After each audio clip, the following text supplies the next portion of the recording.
다시 시작할게요.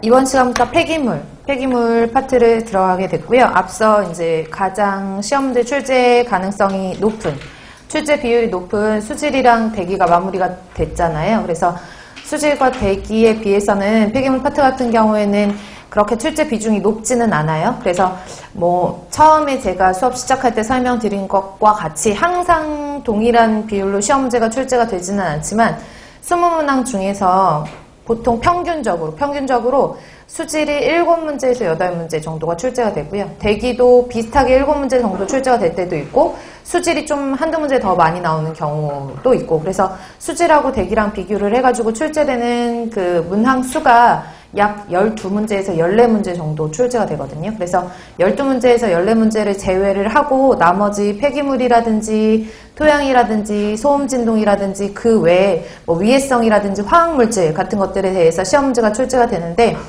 일단은 폐기물 같은 경우에는 문항수가 많이 출제가 되면 3문제, 많이 출제가 되면 4문제까지도 출제가 되고요. 많이 출제가 되지 않은 경우에는 2문제 정도, 평균적으로 2~3문제는 나온다고 생각하시면 돼요. 그래서 수질과 대기에 비해서는 비중이 그렇게 높지는 않지만 그래도 토양이라든지 아니면 소음진동이라든지 그런 파트에 비해서는 조금 더 비중이 높은 편이기 때문에 제가 수업을 시작할 때 가장 출제 비중이 높은 수질과 대기 먼저 끝내고 이제 폐기물 파트 비중이 높은 거 순서대로 하는 거거든요. 그러니까 여러분들 폐기물 하는 과정에서도 그렇게 난이도가 높진 않아요. 다만 수질과 대기에 비해서 약간 암기할 내용들이 조금 더 많다라는 거, 그런 것만 좀 주의를 하셔서 정리를 해 놓으시면 좋겠고요.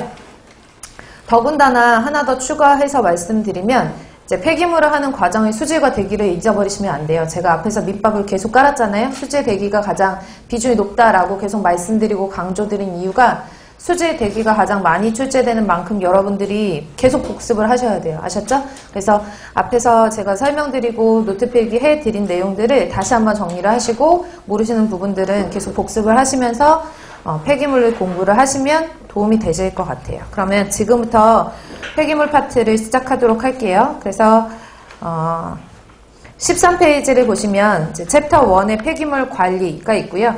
공부를 하시기 전에 무슨 파트를 공부를 하시는지 좀 목록 정도는 알아두시는 게 도움이 되실 텐데, 폐기물 관리에서는 어떤 폐기물을 어떻게 분류를 하는지, 이 분류라든지 아니면 폐기물의 구성이라든지 이런 것들에 대해서 볼 거고요.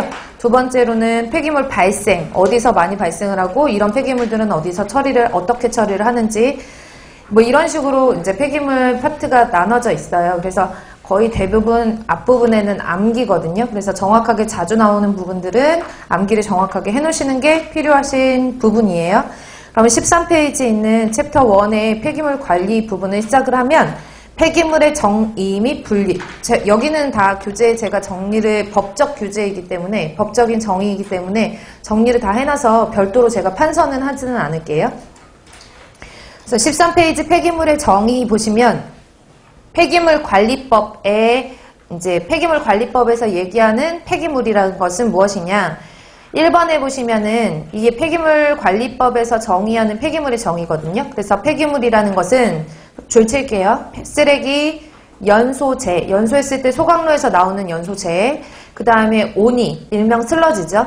그리고 폐유, 버려지는 기름이라든지 폐산, 폐알칼리, 폐산이나 폐알칼리 및 동물의 사체 등으로서 사람의 생활이나 사업활동에 필요하지 아니하게 된 물질을 우리가 폐기물이라고 얘기를 하죠. 그래서 법적으로 정의되는 거기 때문에 알고 계시는 게 좋고, 이제 뒤에서 반복적으로 또 나오니까 다시 한번 설명을 드리도록 할게요.